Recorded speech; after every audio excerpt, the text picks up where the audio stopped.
Welcome, my dear students. My name is Himashish Paul, and today is your second class of accountancy. So, this is your syllabus. हमने क्या start किया था? हमने chapter 1 start किया था, introduction to accounting. ठीक है. तो एक स्टूडेंट ने मुझे पूछा कि सर अकाउंटेंसी तो एक प्रैक्टिकल सब्जेक्ट है, तो हम थ्योरी क्यों सीख रहे हैं? थ्योरी का मीन्स क्या ज़रूरत है सर? तो उसी बात पे मैं आज एक स्टोरी बोलता हूँ आप लोगों को.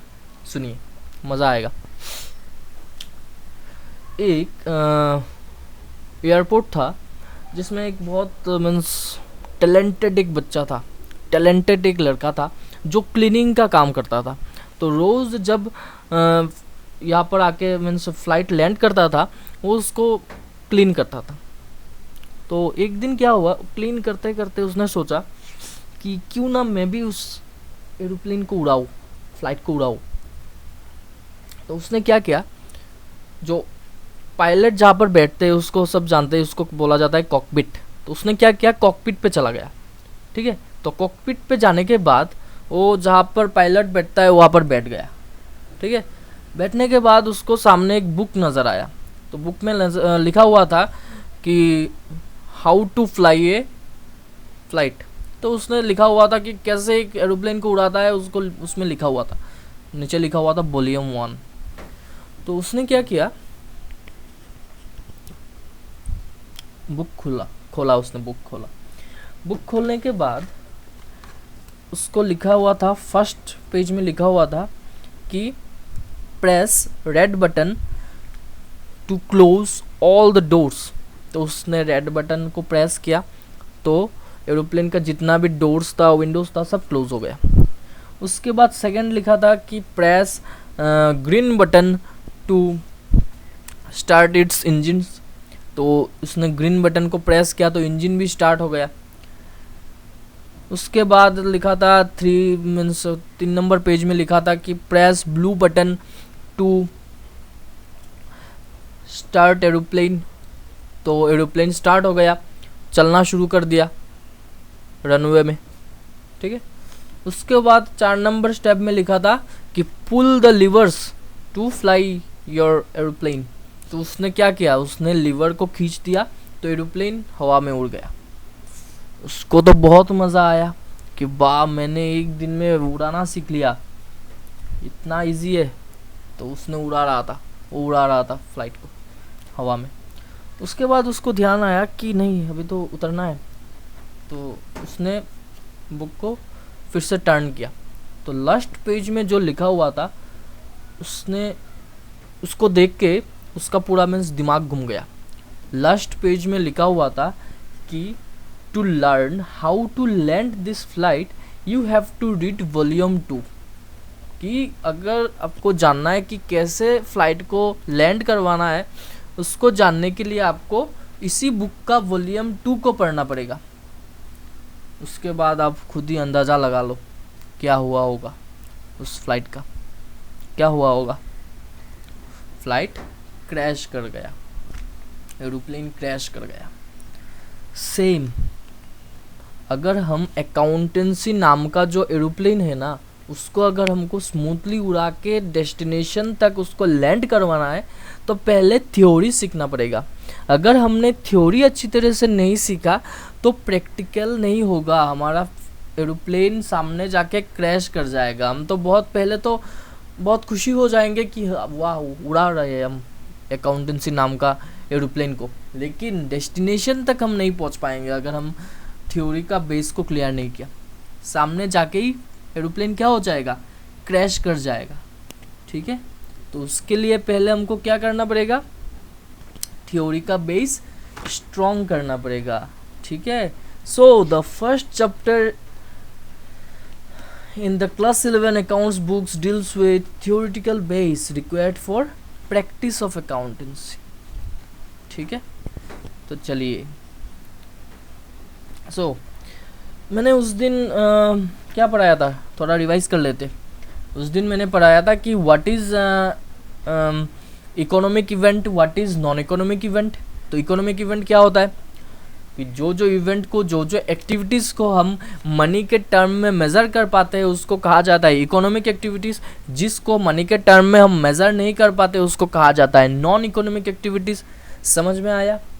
इकोनॉमिक भी समझ में आया, नॉन इकोनॉमिक भी समझ में आया।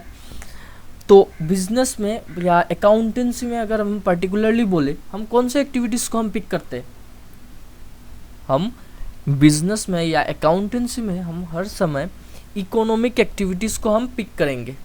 दैट मीन्स जो जो एक्टिविटीज़ के साथ मनी रिलेटेड होगा उसी को हम पिक करेंगे। ठीक है, इतना तक समझ में आया? उसके बाद मैंने बोला था कि देखो accountancy is a language of business, मैंने बोला था। तो लैंग्वेज क्या होता है? लैंग्वेज क्या होता है बोलो तो? एक लैंग्वेज क्या होता है? सो लैंग्वेज क्या होता है? Language is a method of expression, it is a persons style of expressing himself. Understood?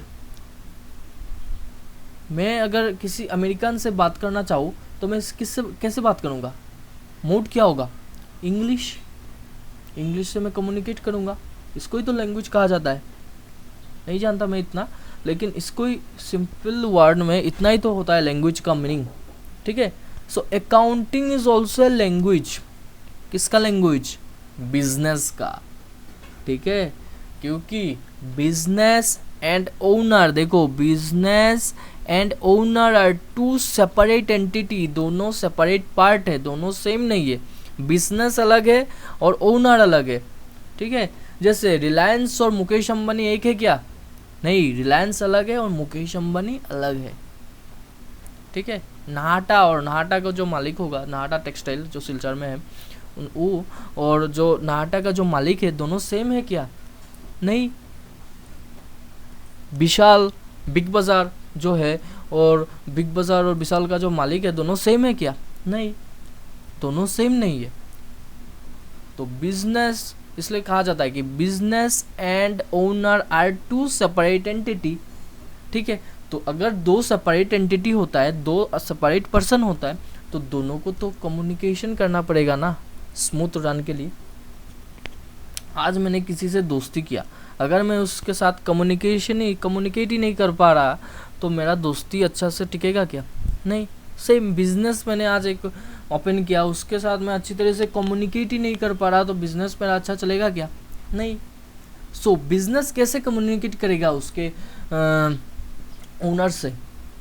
Business communicate करेगा थ्रू अकाउंटिंग। इसके लिए कहा जाता है कि accounting is the means through which a business units express itself. Okay, just as language is the communication medium for human beings, similarly accounting serves as the communication medium for a business entity. Understood? So a business as an entity performs certain activities, okay, which it wants to express in its own style. Accounting is the method employed by the business entity to express its activities, what a business has done, how this have been done, what are the results thereof, are communicated by using accounting language. So इसके लिए मैंने क्या लिखा, देखो नीचे लिख के दिया है मैंने कि accounting is the language of business through which a business unit express itself. ठीक है, तो कॉमर्स का भी बोल सकता हूँ मैं कि लैंग्वेज है भाई अकाउंटिंग। एक लैंग्वेज सीखने के लिए पहले हमको ABCD सीखना पड़ता है, ABCD सेम। पहले हम थ्योरेटिकल बेस सीखेंगे कि ABCD होता क्या है, A क्या होता है, A for accountancy, B for business, C for commerce. ये सब छोटा छोटा चीज़ हम पहले सीखेंगे।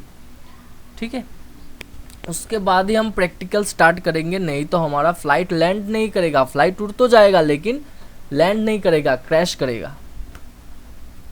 देखो अभी ये क्या हुआ सर? ऊपर लिखा हुआ है अकाउंटेंसी, नीचे लिखा हुआ है अकाउंटिंग और बुक कीपिंग, ये क्या हुआ? देखो अकाउंटेंसी एक बहुत बड़ा टर्म है, बहुत बड़ा term. Accountancy is like universe और accounting and book keeping is like small satellites and planets. Okay, accountancy एक बहुत बड़ा टर्म है, अकाउंटेंसी के अंदर सब कुछ आ जाता है। अकाउंटेंसी के अंदर क्या क्या आता है, बुक कीपिंग एंड अकाउंटिंग। तो कोई पूछेगा कि सर अकाउंटेंसी और अकाउंटिंग थोड़ा तो वाई और आईएनजी का ही डिफरेंस है, क्यों सर दोनों अलग क्या है? देखो अकाउंटेंसी एक पूरा सब्जेक्ट का नाम है, पूरा नाम है एक, लेकिन उस सब्जेक्ट में क्या क्या आता है, अकाउंट बुक कीपिंग आता है और अकाउंटिंग आता है, ठीक है। तो बुक कीपिंग क्या हुआ, बुक कीपिंग क्या है? तो बुक कीपिंग समझने के लिए हम इस पिक्चर को देख लेते हैं। देखो इस पिक्चर को देखो, क्या कर रहा है, दिखाई दे रहा है दो बच्चा क्या कर रहा है, वो फ्लावर कलेक्शन कर रहे हैं, ठीक है, फ्लावर कलेक्शन कर रहे हैं। सो हम तो भाई अभी अकाउंटेंट है, खुद को अकाउंटेंट समझो, तो अकाउंटेंट के लिए फ्लावर क्या होगा, इकोनॉमिक एक्टिविटीज़ या non economic activities? Economic activities.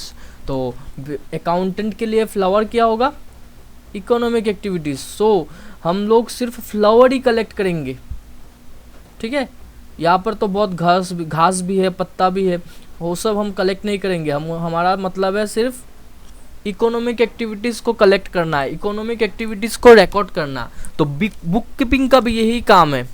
Book keeping का काम है to record all economic activities in a chronological order. समझ में आया? बुक कीपिंग क्या है? Book keeping is nothing but just recording business transactions, just recording business transactions और economic activities in a simple and chronological order. एक मैं बहुत अच्छा एक छोटा सा एग्जांपल देता हूँ, पूरा पर्सनल लेवल में मैं एग्जांपल दे रहा हूँ। देखो राम उसके पापा उसके फादर के पास गया और जाके उसके फादर को बोला कि पिताजी मुझको 2000 रुपये चाहिए। तो उसके पिताजी ने बोला 2000 रुपये चाहिए, क्यों चाहिए बोल के उसको डांट दिया। दैट मीन्स क्या हुआ, उसको डांट पड़ी। तो उसको जो डांट पड़ी उसको हमने रिकॉर्ड किया था क्या, जनवरी 1 में राम को डांट पड़ी, रिकॉर्ड किया, उसको ये गाली दिया उसके फादर ने, रिकॉर्ड किया हमने? नहीं रिकॉर्ड किया, बिकॉज दिस गाली is not an economic activity, it is a non economic, ठीक है। इकोनॉमिक एक्टिविटी क्या है, लास्ट में फादर ने उसको, उसके पिताजी ने उसको 2000 रुपये जो उसको दिया, this is an economic activity, इसके लिए हमने रिकॉर्ड किया। उसके बाद जनवरी 5 को उसके फ्रेंड के साथ घूमने गया, तो ऑटो में बैठा, तो ऑटो में बैठ के वो घूमने निकल गया। तो ऑटो में बैठ के तो उसके दोस्त के साथ उसने गॉसिप भी किया होगा कुछ, तो गॉसिप जो किया उसको भी हमने रिकॉर्ड किया था क्या, रिकॉर्ड क्या नहीं रिकॉर्ड किया, क्योंकि जो गॉसिप हुआ तो इकोनॉमिक एक्टिविटी नहीं है, उसको हम मनी के टर्म में मेज़र नहीं कर पाएंगे। मेज़र क्या कर पाएंगे, जो उसने ऑटो से जो गया तो ऑटो वाले को उसने 50 रुपये जो फेयर दिया, 50 रुपये जो उसने भाड़ा दिया, उसको हम मनी के टर्म में मेज़र कर पाएंगे, उसको हमने रिकॉर्ड किया। वैसे जितना भी मनी के टर्म में हम मेज़र कर सकते हैं उतना उसने रिकॉर्ड कर लिया पूरा मंथ का, ठीक है। जितना भी इकोनॉमिक एक्टिविटीज़ था उसने रिकॉर्ड कर लिया। यही रिकॉर्डिंग को ही हम कहते हैं बुक कीपिंग, ठीक है। बिजनेस में भी बहुत कुछ ट्रांजेक्शन्स होता है, पूरा महीने में बहुत ट्रांजेक्शन्स होता है।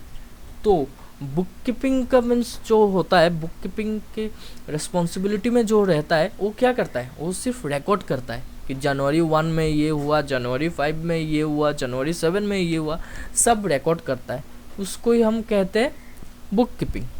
समझ में आया? सिर्फ यही बात ध्यान रखना है कि only economic activities, not a non economic activity. सिर्फ इकोनॉमिक एक्टिविटीज़ को ही रिकॉर्ड करना है, नॉन इकोनॉमिक एक्टिविटीज़ को नहीं, ठीक है। तो बुक कीपिंग यहाँ से समझ में आया थोड़ा। तो ये तो मैंने पर्सनल लेवल में दिया, बिजनेस लेवल में बहुत कुछ ट्रांजेक्शन्स होता है, ठीक है। तो सिर्फ इतना ही ध्यान देना है कि बुक कीपिंग क्या होता है। बुक कीपिंग का काम होता है रिकॉर्ड करना क्रोनोलॉजिकल ऑर्डर में। क्रोनोलॉजिकल ऑर्डर क्या होता है, क्रोनोलॉजिकल ऑर्डर मतलब होता है कि एक के बाद एक, जनवरी 1 के बाद जनवरी 25 नहीं आएगा, जनवरी 1 के बाद जनवरी 5 ही आएगा, जनवरी 7 आएगा, मीन्स क्रोनोलॉजिकल ऑर्डर में हम जा रहे हैं। 1 2 3 4 5 इसको बोलते हैं क्रोनोलॉजिकल ऑर्डर। हम 1 के बाद 10, 10 के बाद 100 ऐसे नहीं बोलेंगे, क्रोनोलॉजिकल ऑर्डर में ही हम रिकॉर्ड करते हैं, ठीक है, वो हो गया बुक कीपिंग का पार्ट। अभी अकाउंटिंग क्या है? अकाउंटिंग है जो बच्चों ने जो फूल कलेक्ट किया था उस फूल से अभी हम फाइनल प्रोडक्ट बनाएंगे, उसको कहा जाता है अकाउंटिंग। पूरा एक रॉ एग्जांपल दिया मैंने, ठीक है। तो अकाउंटिंग क्या होता है? Accounting is the process to classify. बच्चों ने तो फूल कलेक्ट किया होगा, वहाँ में ऑरेंज कलर का भी फूल होगा, वहाँ पर पर्पल कलर का भी फ्लावर होगा। तो ऑरेंज कलर का जितना भी फ्लावर्स है उसको अलग किया जाएगा, पर्पल कलर का जो फ्लावर है उसको अलग किया जाएगा। उसके बाद दोनों फ्लावर्स से दो प्रोडक्ट बनेगा। इसी काम को, इसी प्रोसेस को हम कहते हैं अकाउंटिंग, ठीक है। तो अकाउंटिंग यहाँ पर क्या लिखा हुआ है? Accounting is the process to classify, summarise and interpret business transactions to find out business result which is helpful for decision making. समझ में आया? जैसे राम ने जब इतना रिसिप्ट किया और खर्चा किया था, उसने तो सब रिकॉर्ड कर लिया था। उसके बाद उसी जो रिकॉर्डिंग, उसी बुक कीपिंग के बेसिस पे और रिकॉर्डिंग के बेसिस पे, रिकॉर्डेड डाटा के बेसिस पे उसने एक टेबल प्रिपेयर किया जहाँ पर जितना भी रिसिप्ट हुआ उसको इसने एक साइड में रखा। That means classification of data एक साइड रखा, ठीक है। और जितना खर्चा हुआ उसको एक साइड में रखा, ठीक है। उसके बाद क्या किया उसने हिसाब लगाया कि कितना खर्चा हुआ टोटल, कितना रिसिप्ट हुआ मेरा टोटल। तो सपोज टोटल रिसिप्ट किया उसने 2000, टोटल खर्चा किया होगा उसने, तो हाथ में उसका बचा कितना? 860 उसका बचा हाथ में। दैट मीन्स ये क्या हो गया? दिस इज सरप्लस और प्रॉफिट। समझ में आया? 860 सर कैसे हुआ? सब उसको 50, 40, 500, 400, 150 सबको प्लस करो, प्लस करके 2000 से माइनस करो, 860 आएगा, ठीक है। तो अभी क्या करेगा उसका फादर, जब उसका पिताजी, राम का पिताजी जब उसको पूछेगा कि क्या क्या तुमने मेरा 2000 रुपये से, वो लास्ट में दिखा सकता है कि देखो मेरे पास, देखिए मेरे पास 860 रुपीज़ अभी भी बचा हुआ है, ठीक है। So this is the process of accountancy. इसको हम कहते हैं अकाउंटिंग, ठीक है। इसी को ही हम कहते हैं अकाउंटिंग। मैंने पूरा अभी पर्सनल लेवल में मैं बता रहा हूँ, जब बिजनेस लेवल में मैं बताऊँगा, जब ऑर्गेनाइजेशनल लेवल में मैं बताऊँगा तो अलग होगा, ठीक है। थोड़ा मीन्स बड़ा होगा, लेकिन वही चीज़ है, मैं जो दिखा रहा हूँ वही चीज़ है। समझ में आया? सो डिफरेंस क्या है? What is the difference between book keeping and accounting? कि book keeping is mainly related with identifying. Identifying मतलब क्या है? आइडेंटिफाई करना है कि whether the activity is economic और नॉन इकोनॉमिक, आइडेंटिफाई करेंगे। उसके बाद मेजर करेंगे कि कितना पैसा रिलेटेड है उस एक्टिविटी के साथ, एंड देन रिकॉर्ड। उसके बाद हम रिकॉर्ड कर देंगे उसको। यही काम है बुक कीपिंग का। लेकिन अकाउंटिंग क्या है? अकाउंटिंग में हम समराइज करते हैं, जितना भी रिकॉर्डेड डाटा है उसको हम समराइज करेंगे। समराइज मतलब उसको एक साथ बिठा के प्लस माइनस करेंगे, इंटरप्रेट करेंगे। इंटरप्रेट मतलब उसको प्रॉफिट हुआ, लॉस हुआ, सरप्लस हुआ, क्या हुआ वो निकालेंगे। And communicating the financial result. जैसे राम ने उसके पिताजी को कहा कि देखिए पिताजी मेरे पास 860 रुपीज़ बचा हुआ है, दैट मीन्स उसने कम्युनिकेट किया। तो अकाउंटिंग का काम क्या हुआ? Summarising, interpreting and communicating. और बुक कीपिंग का काम क्या हुआ? Identifying, measuring and recording. समझ में आया? अभी बताओ कि डिसीजन मेकिंग प्रोसेस में कौन सा हेल्प होगा, अकाउंटिंग या बुक कीपिंग? अकाउंटिंग, क्योंकि बुक कीपिंग तो सिर्फ हमको एक डाटा प्रोवाइड कर रहा है। एक डाटा से हम डिसीजन कैसे लेंगे? डिसीजन हम कब लेंगे? जब हम अकाउंटिंग करेंगे, जब हम एक रिजल्ट निकालेंगे कि कितना रुपीस हमारे हाथ में है, कितना खर्चा हुआ, कितना हमने रिसिप्ट किया। जब ये सब हम निकालेंगे तभी तो हम इससे, उसके बेसिस के ऊपर हम डिसीजन ले सकते हैं। So accounting helps in decision making. Okay, चलिए। सो देखो, this is the process of book keeping and accounting. Book keeping और अकाउंटिंग का प्रोसेस। फर्स्ट स्टेप क्या है? आइडेंटिफाई। क्या आइडेंटिफाई करना है? Weather the activity is economic और नॉन इकोनॉमिक, इसको आपको आइडेंटिफाई करना है। सेकंड है मेजर। आपको इस जो आपने आइडेंटिफाई किया है, सपोज आप लोगों ने आइडेंटिफाई किया है कि राम को उसके पिताजी से 2000 रुपीज़ मिला, तो उसको आइडेंटिफाई कर लिया कि मनी रिलेटेड है, दैट मीन्स इकोनॉमिक आइडेंटिफाई कर लिया। अभी आपको मेजर करना होगा कि कितना कितना मनी रिलेटेड है, what is the amount of money. Measure किया आपने 2000, दैट इज मेजर। उसके बाद आपने रिकॉर्ड किया, तो इतना रिकॉर्ड तक बुक कीपिंग का काम है। उसके बाद शुरू हो जाएगा अकाउंटिंग का काम कि क्लासीफाई करना है। रिसिप्ट तो बहुत कुछ हो सकता है। आज मैंने यहाँ पर सिर्फ एक पर्सनल लेवल में था, इसलिए मैंने सिर्फ दिखा दिया आपको कि मनी रिसिप्ट क्या उसके फादर से, लेकिन एक बिजनेस तो बहुत जगह से रिसिप्ट कर सकता है। तो जितना भी रिसिप्ट का अमाउंट होगा सब हम एक साथ रखेंगे, जितना भी पेमेंट का अमाउंट होगा सब एक साथ रखेंगे। इसी प्रोसेस को कहा जाता है क्लासिफिकेशन। ठीक है, तो क्लासिफिकेशन क्या होगा, क्लासिफिकेशन का मतलब क्या है?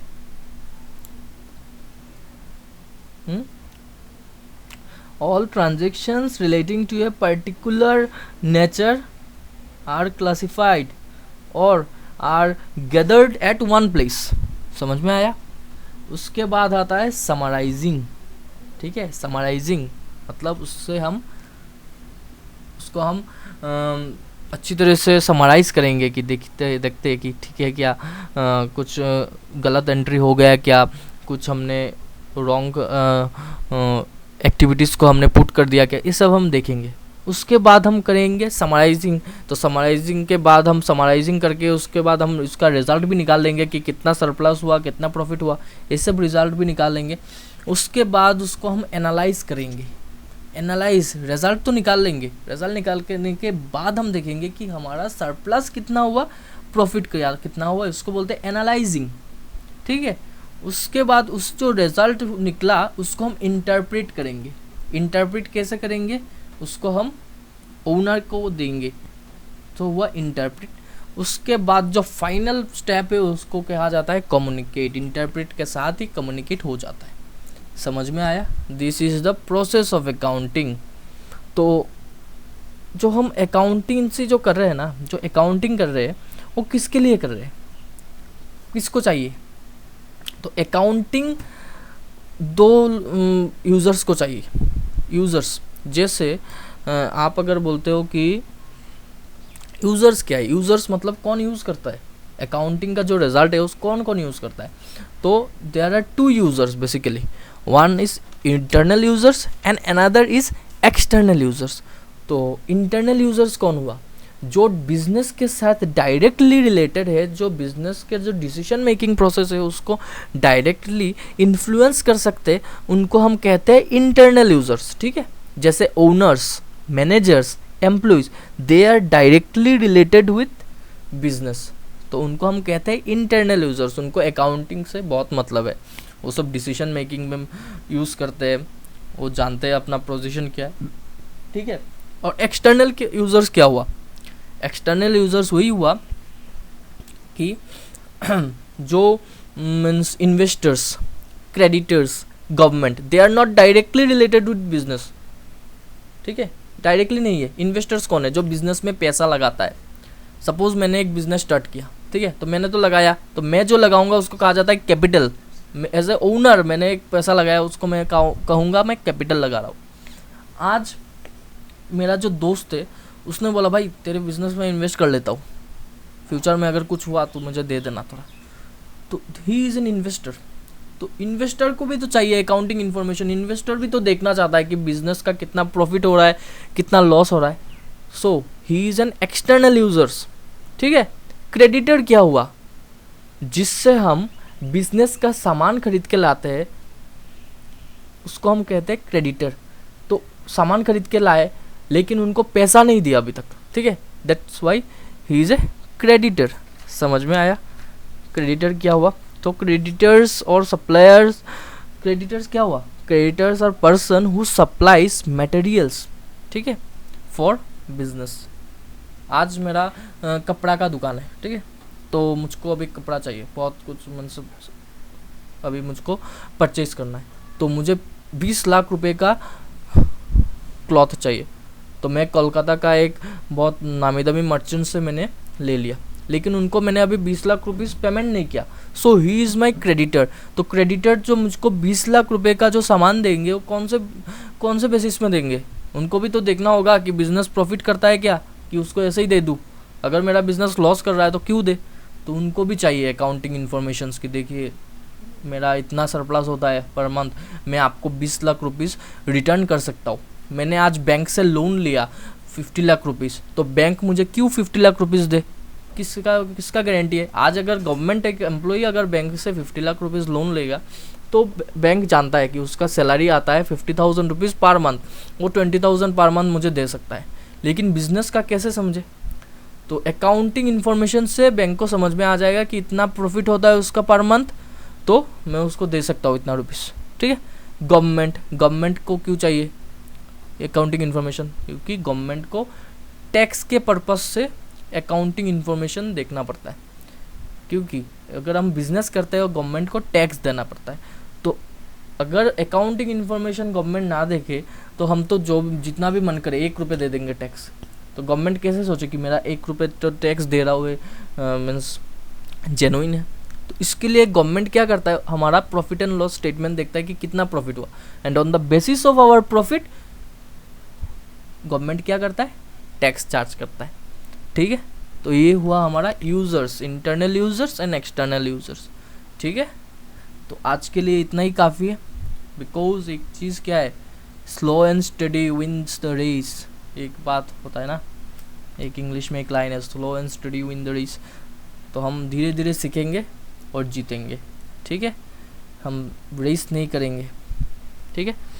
तो आज जितना भी सीखा आप लोग थोड़ा रिवाइज कीजिए, थोड़ा फिर से देखिए, और छोटा छोटा जो पॉइंट है कि यूज़र्स ऑफ अकाउंटिंग, उसके बाद process of book keeping and accounting, ये सब आप बुक में लिख के रखिए।